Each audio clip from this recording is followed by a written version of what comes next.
Buenas tardes. Damos inicio a la conferencia de la tarde. Es un honor hacer la presentación a la siguiente conferencista con el título que lleva Transformaciones territoriales del Chaco contemporáneo, significancias económicas, sociales y ambientales por Fabricio Vázquez. A continuación, vemos un breve video acerca de su presentación.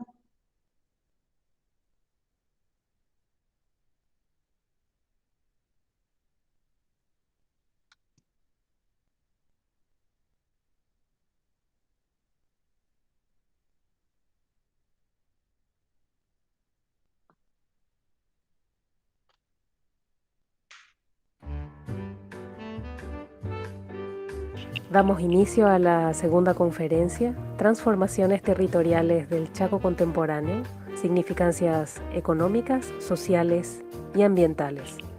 Nuestro conferencista invitado, el doctor Fabricio Vázquez Recalde. Es ingeniero en Ecología Humana por la Facultad de Ciencias Agrarias de la Universidad Nacional de Asunción. Posee maestría por la Université Toulouse-Le Mireille de Francia, doctorado en Geografía y Ordenamiento Territorial por la misma universidad. Sus áreas de actuación: Geografía y Ordenamiento Territorial, Geografía Cultural y Económica, Organización Espacial de las Industrias, Demografía y Ciencias Medioambientales. Docente investigador de la Facultad de Ciencias Agrarias de la Universidad Nacional de Asunción. Categorizado nivel 1 por el Programa Nacional de Incentivos al Investigador PRONI-CONACYT. Así le damos la bienvenida a nuestro conferencista invitado, el doctor Fabricio Vázquez Recalde.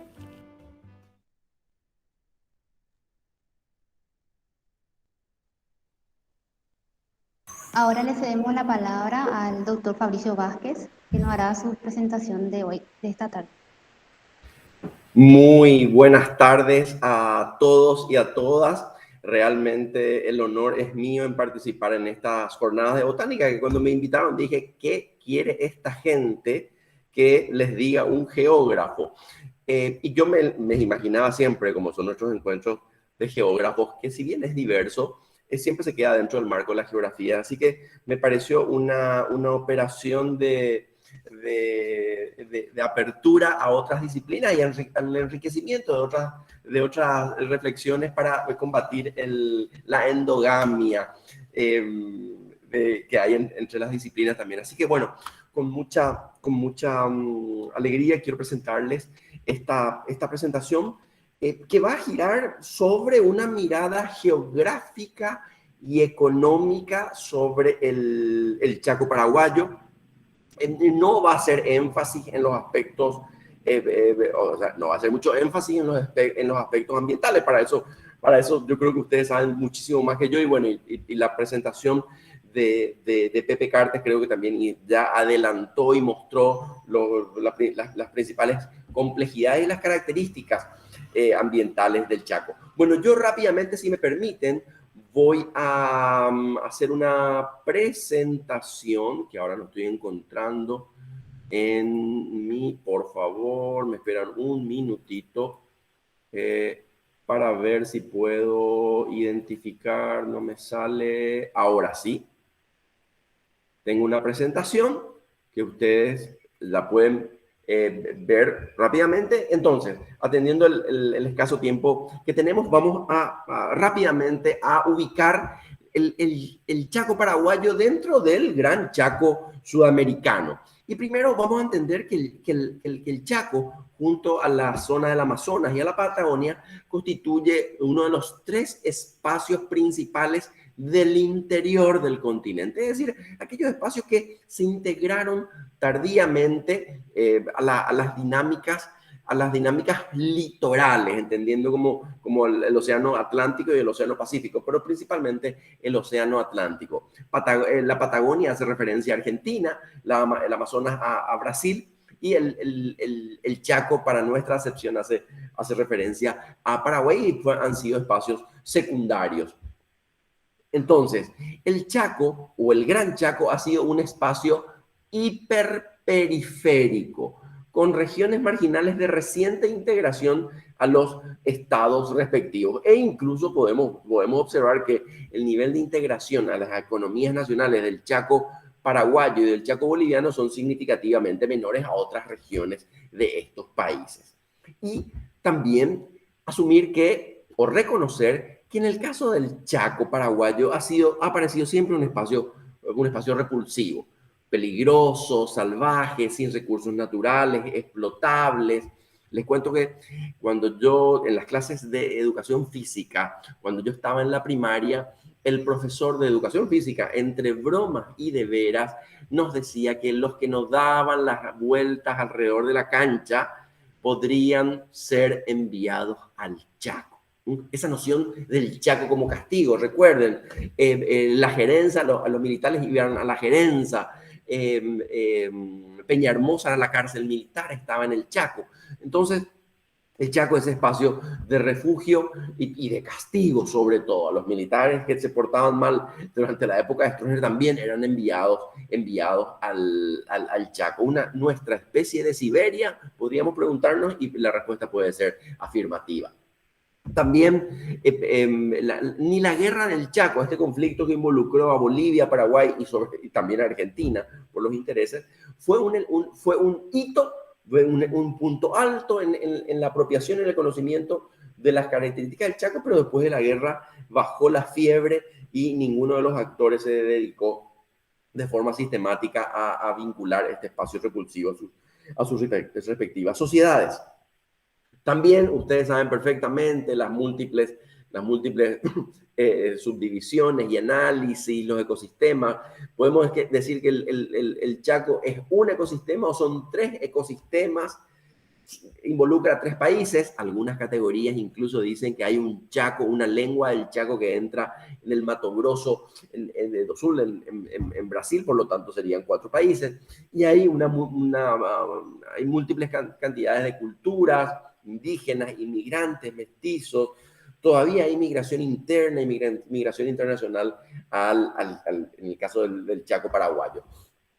Y lo que más caracteriza o caracterizó durante muchas décadas al Chaco paraguayo han sido los proyectos de equipamiento e infraestructura, principalmente la ruta Transchaco, generada en un contexto de relaciones geopolíticas con Estados Unidos, porque fueron los cuerpos, el cuerpo de paz, la institución que justamente con el Departamento de Estado y con las máquinas sobrantes de Corea posibilitaron que se construya esta ruta, más la construcción del puente Remanso, y actualmente con los corredores bioceánicos que tienen una lógica de este a oeste, y con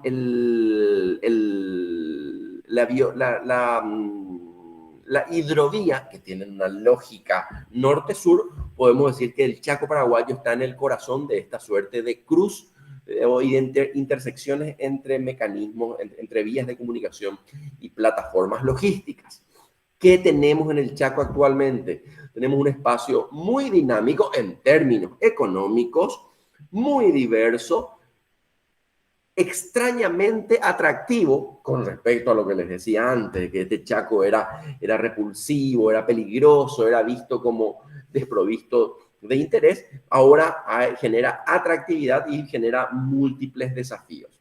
Y eso que dispone de varios climas, varias culturas, idiomas, varias actividades productivas, diferentes tipos de suelo, diferentes niveles de disponibilidad de infraestructura, entre otros. Es decir, para los geógrafos, el Chaco sería un territorio joven.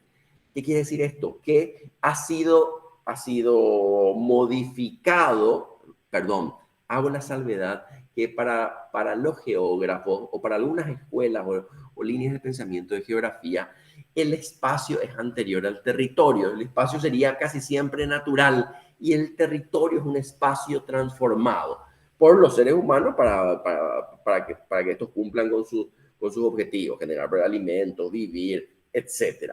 Entonces, desde esta perspectiva, el Chaco es un espacio de reciente ocupación con respecto a otras regiones del continente, de reciente activación e incluso de reciente conocimiento. Hay mayor cantidad de análisis, de estudios, de artículos y de libros sobre la región oriental o sobre el Baapa, por ejemplo, que es sobre el Chaco semiárido.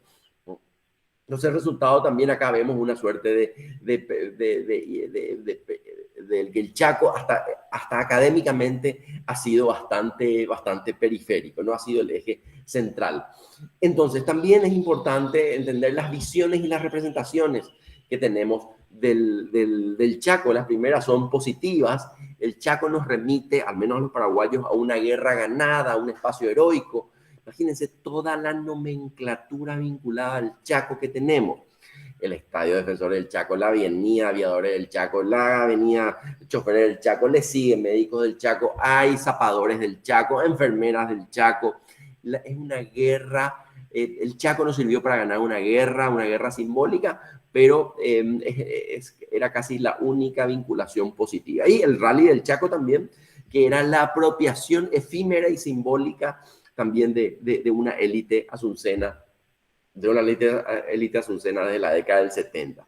Pero también tenemos representaciones negativas: despoblado, desierto, infierno verde, polvo, serpiente, indígenas, menonitas y otros. Y fíjense, pongo indígena y menonita en la misma categoría que serpiente, polvo e infierno verde. Es decir, actores diferentes a los normales que somos nosotros los de la región oriental.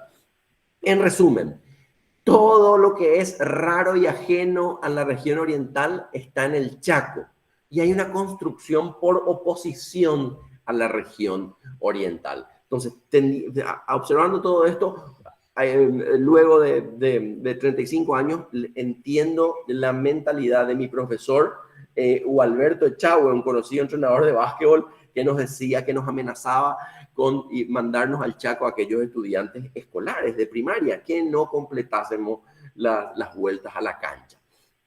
Y ahora vamos rápidamente a cómo cambió ese Chaco. Y en los últimos 15, 18 años, las transformaciones espaciales, económicas, demográficas han sido brutales. Es decir, pasamos ustedes pueden observar en el mapa de la izquierda, o mejor dicho, leo el título, las economías regionales al año 2000, vamos a ver un Chaco casi vacío de actividad económica. Podemos observar el centro donde están las ciudades de Loma Plata, Filadelfia y Neuland, donde existen las cooperativas. Me rehúso a dar el nombre de colonias a esta zona porque fueron colonias los 10, 15, 20 o 30 años después de su llegada. Es decir, el término colonia nos lleva a una noción de precariedad de inicio de un proceso de poblamiento o de territorialización, pero hoy ya no son colonias, son comunidades. Tampoco uno puede decir la zona de la cooperativa Fairhaven en Filadelfia porque la vida económica, cultural, lingüística excede a la cooperativa. Entonces hay un primer desafío sobre cómo denominarlos a estos actores. Pero podemos observar que solamente en este periodo hay un dinamismo basado en la producción. En la década del 2000, hace 20 años, hay un fuerte dominio de la producción agropecuaria, principalmente ganadera para la producción de leche, con 2 unidades industriales en el Chaco Central, en la ciudad de Filadelfia y de Loma Plata, y agroindustrias de menor porte, también, que procesaban maní, algodón, entre otros productos. El sur del Chaco, le podemos decir podemos indicar que era una zona que podemos denominar como una zona ganadera hiperextensiva sobre palmares. Ustedes conocen perfectamente este ecosistema. Es muy complicado implantar pasturas sobre estas áreas, por lo tanto la ganadería se desarrollaba muy poco, había muy poca innovación y sobre todo muy pocos incentivos externos a hacer cualquier modificación tecnológica o de sistema de manejo del ganado, porque no existían precios, no existían industria, no había demanda externa. Y ese norte del Chaco que vemos alrededor y al norte de la zona de influencia del Chaco central, me rehúso de vuelta a usar la palabra menonita, o para decirle, sí,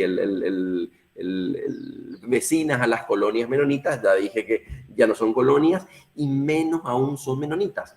Recordando que lo que menos hacen los agricultores y ganaderos del Chaco Central asociados a las cooperativas es rezar. En realidad rezan alrededor de 1 hora y media, 1 hora 45 minutos todos los sábados, y a veces algunos los domingos, depende de la iglesia. Pero en realidad son conocidos más por su capacidad de rezo o por imprimir Biblia, son conocidos por sus esquemas productivos. Entonces, también es un llamado para que redenominemos y volvamos a identificar mejor a estos actores que están desvinculados de una religión y están muy vinculados a una ética del trabajo quizás y a una capacidad de invertir. En resumen, habían tierras vacías en estado natural antes del 2000. Esto, si actualizamos la foto, vamos a pasar al mapa de al lado de las economías regionales en el año 2021 a grandes rasgos, y vemos unos cambios extremadamente significativos. Primero, fíjense, el área de influencia del Chaco Central, pilotadas por las 3 cooperativas, se expande y hay una transición de la leche a la carne. Es decir, y eso está muy vinculado al desarrollo tecnológico. Ya decía Pepe Cartes en la conferencia anterior, la introducción, adaptación y selección de las mejores pasturas africanas que se adaptan a las condiciones del Chaco, que son muy similares a algunas de África, y esta es la llave tecnológica que posibilita la expansión de la ganadería en el Chaco. Y acá quiero ser claro, yo no estoy de acuerdo con esto que estoy comentando, no estoy de acuerdo con esto que estoy diciendo, trato nada más de realizar un análisis o de fotografiar todos los cambios que han existido.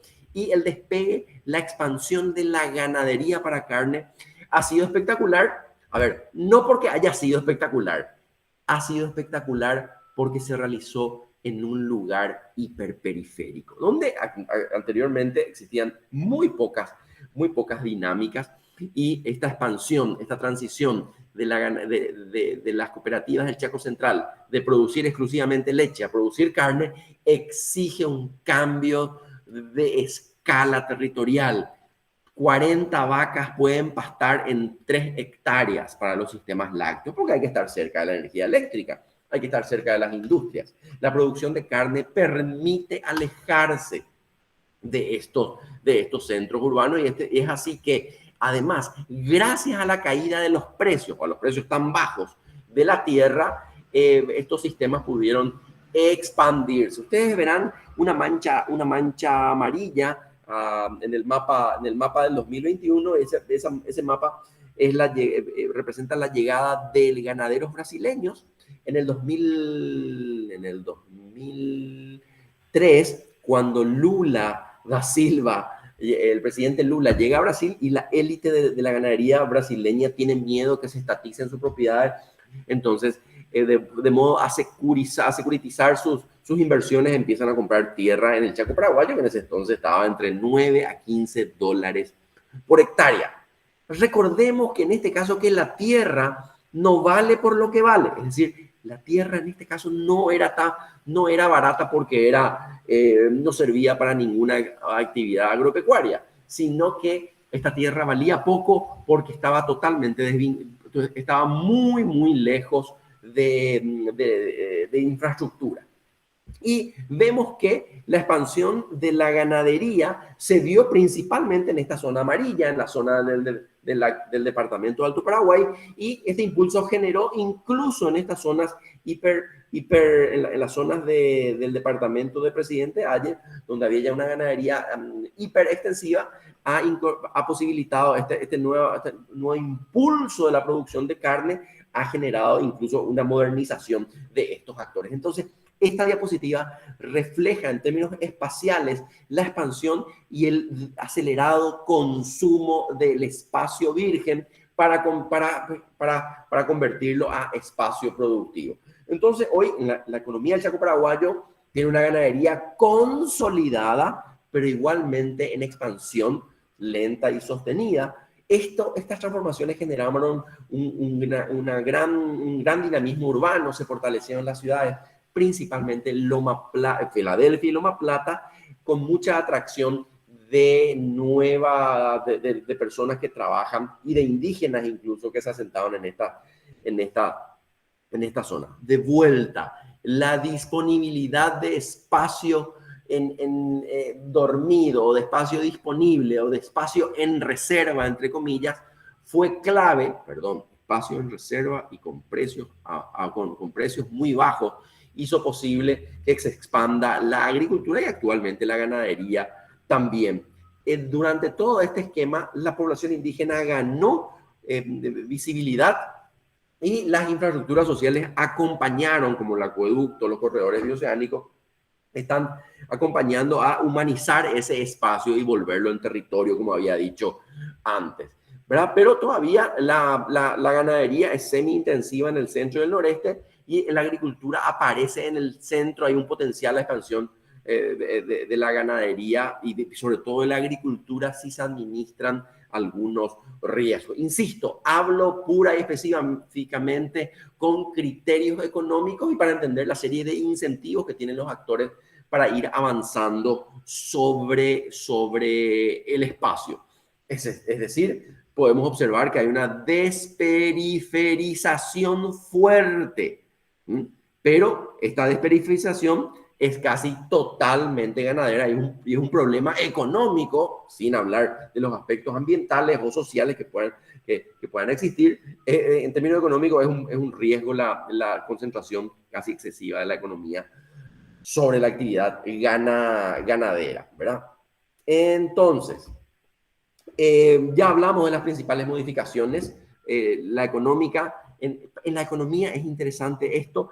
Hubo una intensificación, una diversificación y una sofisticación de la ganadería. No se creció solamente de forma horizontal, incorporando nuevas hectáreas, sino que la técnica hizo que se genere mayor rentabilidad por unidad de superficie, pero los estudios están demostrando que hay mucho margen todavía para mejorar en cuanto a esto. Y la agricultura que reaparece de la mano del cultivo de soja. Ya lo dije, los impactos demográficos, los impactos sociales también, hay mayor integración o convivencia cultural. Por fin hay un mercado de trabajo en etapa de expansión. Aparece el ocio y el lujo. Hay dos canchas de golf en el Chaco Central y aparece el tenis también como deporte simbólicamente de una élite vinculada que tiene éxito económico. Estamos hablando de los exportadores de carnes del Chaco Central y mayores infraestructuras y comunicaciones también, que son poderosos reductores de distancias para la toma de decisiones y para la gestión de las iniciativas. Entonces, no tengo mucho tiempo, tengo 5 minutitos nada más. Quería hacerles una lectura de los departamentos, de las principales dinámicas de los departamentos. Acá el Chaco, el departamento del presidente Ayes, podemos decir que hay 3 Chacos, un Chaco, una partecita, perdón, 3 departamentos del presidente Ayes, una del norte que se integra más a la dinámica agroindustrial del Chaco Central, una intermedia que tiene una ganadería hiper extensiva, aunque está ganando productividad, y un Chaco asunceno, es decir, Villa Ayes, Benjamín Acebal, que son como barrios de Asunción, conforman la pancha urbana metropolitana de Asunción.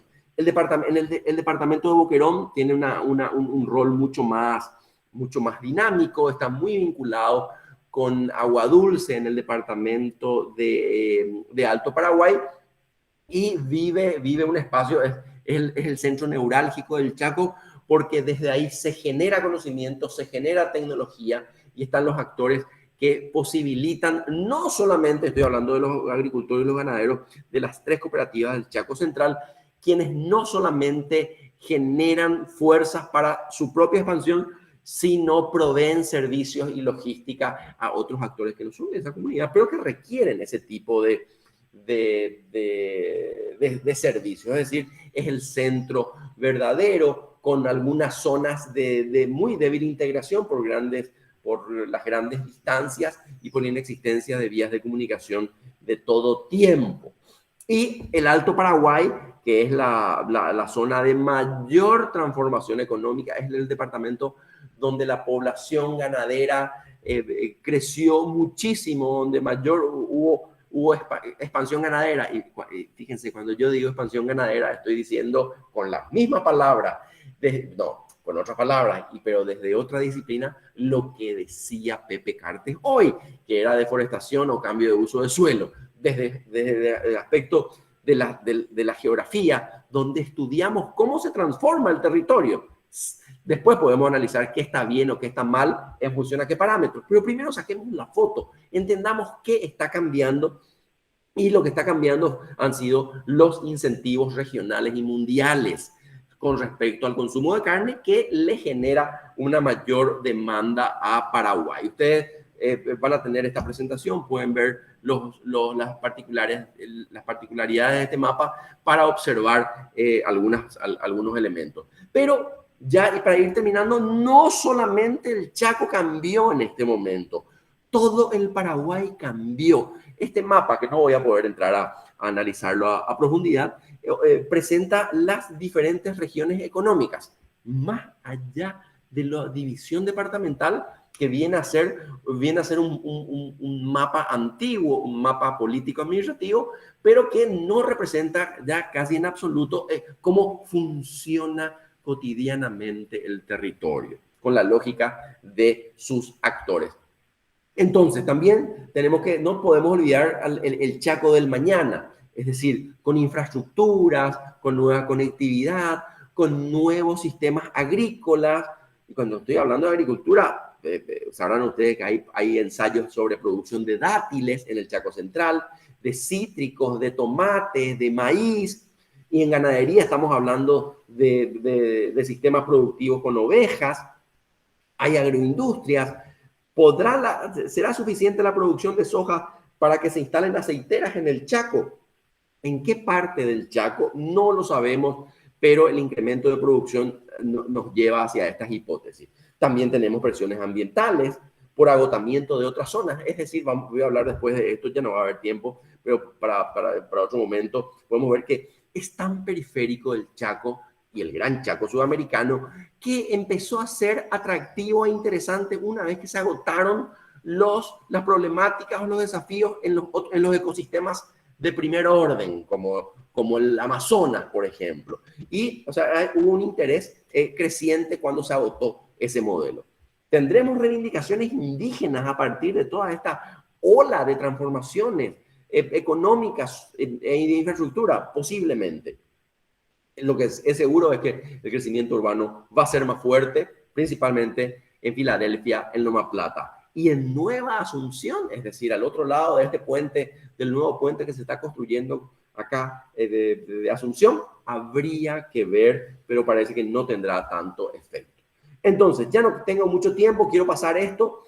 Y el Chaco, con esta diapositiva termino. El Gran Chaco como objeto ambiental y el Chaco paraguayo dentro de ese Gran Chaco como objeto ambiental. Les decía yo, descubrimiento del Chaco o redescubrimiento del Chaco por agotamiento de otros pulmones más atractivos. Hay una geopolítica ambiental en que se incrementan los jugadores, mayormente externos, y el paradigma en disputa claro. El paradigma es claro. La respuesta a este paradigma todavía debe ser mucho más estudiado. ¿Hasta dónde producir y hasta dónde conservar? ¿Verdad? Y esta problematización entre producir y conservar se da en el peor momento del Chaco. Es decir, a ver, Si se daba en otro momento donde la producción ya estaba instalada, uno podría hacer algunos ajustes. O cuando antes de que haya empezado el éxito económico, quizás era mucho más fácil. Pero estos paradigmas en disputa se producen justo en el periodo de mayor expansión e intensificación de las actividades que provocan cambio de uso de suelo o deforestación y que generan riqueza en actores que han sido tradicionalmente pobres o precarios. Entonces, estamos en términos económicos, hablamos o resumimos en que es un espacio de brutal transformación, inéditas transformaciones positivas en términos económicos, porque producen mayor exportaciones, mayores exportaciones, el ingreso de divisas, señoras, señores. Las 3 cooperativas del Chaco inyectan entre todas alrededor de 350, 400 millones de dólares a la economía del Chaco Central. Pero también, obviamente, se actúa sobre un ecosistema que se suele decir que es frágil. Sin embargo, podemos decir que el ecosistema del Chaco es bastante resistente, ha resistido bastante, no sabemos ustedes sabrán hasta dónde resistirá, pero no solamente no podemos decir que el ecosistema es frágil, sino que todavía merece ser reconocido, estudiado para ver cómo se vincula con los sistemas productivos para que estos sigan teniendo semejantes niveles de productividad, pero que no comprometan las condiciones ambientales para el futuro. Entonces, termino entonces con esto para después ir a discusiones o generar otro tipo de reflexiones, insistiendo en que la economía del Chaco ha experimentado una transformación brutal, pero que conlleva serias problemáticas que merecen ser más estudiadas, que merecen ser más observadas y que deberían tender a encontrar un punto intermedio entre producir, conservar, gestionar y administrar. Muchas gracias.